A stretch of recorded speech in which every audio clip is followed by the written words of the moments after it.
অনুভবের দাদা বলরাম আর অনুভবের বোন অনু এসে লাজুর শ্বশুরবাড়ি থেকে অনুভবকে টেনে হিঁচড়ে নিয়ে গেল। কিন্তু কেন এভাবে নিয়ে গেল? কেনই বা অনুভব যেতে চাইছিল না লাজুর শ্বশুরবাড়ি থেকে? লাজুর উপরে কি খুব অত্যাচার হচ্ছে? পুরোটা জানতে ভিডিওতে লাইক দিয়ে চ্যানেলটা সাবস্ক্রাইব করে দেখতে থাকুন। কোণে দেখালো সিরিয়ালের আগামী পর্বে আমরা দেখতে পাবো লাজুর গ্রামে লাজু আর অনুভব যখন একসাথে পৌঁছায় তখন গ্রামবাসীরা সবাই মিলে লাজুর উপরে অ্যাটাক করে। আর সুদেবের মা তো বলেই বসে, এই মেয়েকে তোমরা যা শাস্তি দেবে তাই আমি মাথা পেতে নেবো। ওই মেয়েকে শাস্তি দাও, ওর জন্যই আমার ছেলেটা আজকে মরে গেছে। তখন গ্রামবাসীরা তো রাগে ফেটে পড়ে, সবাই মিলে লাজুর উপরে অ্যাটাক করে। তখন লাজুকে বাঁচাতে অনুভব এগিয়ে আসে, আর সেই মুহূর্তে সেখানে উপস্থিত হয় অনুভবের দাদা বলরাম আর অনুভবের বোন অনু। সেখানে গিয়ে তারা লাজুর গ্রাম থেকে অনুভবকে টেনে হিঁচড়ে বের করে নিয়ে আসে।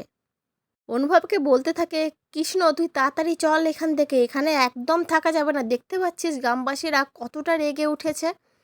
তখন অনুভব বলে, না দাদা, আমি এখান থেকে এখন যেতে পারবো না, লাজুর আমাকে দরকার, লাজুর পাশে আমাকে থাকতে হবে। এইভাবে এরকম মানুষজনের হাতে ছেড়ে দিয়ে আমি কিভাবে লাজুকে চলে যাব?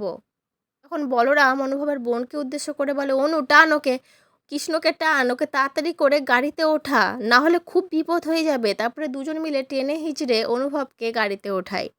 আর অনুভবকে বলরাম বলতে থাকে, একদম নামবি না তুই গাড়ি থেকে, আমার কথা শুনবি চুপচাপ। তখন অনুভব বলে, লাজুকে ওই অবস্থায় একা ফেলে রেখে চলে এলাম দাদা, এটা কি ঠিক করলাম? এটা একদম ঠিক হচ্ছে না।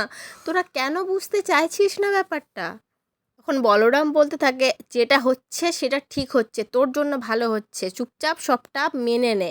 তখন অনুভব গাড়িতে বসে ভাবতে থাকে, আমি কি করব এখন? কিন্তু আমাকে লাজুর জন্য কিছু একটা করতেই হবে, কিছু একটা বুদ্ধি বের করতেই হবে। লাজুকে ওই অবস্থা থেকে আমাকেই বের করতে হবে, লাজুর পাশে এখন কেউ নেই। কি করব আমি? সব অনুভব ভাবতে থাকে। তো বন্ধুরা, কি মনে হচ্ছে লাজুকে কিভাবে অনুভব সাহায্য করতে পারে?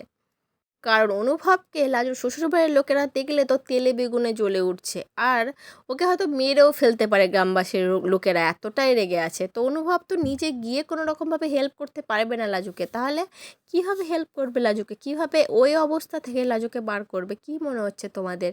কি করা উচিত অনুভবের এখন? অবশ্যই কিন্তু কমেন্ট করে জানিও।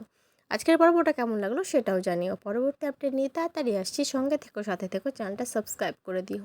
ধন্যবাদ।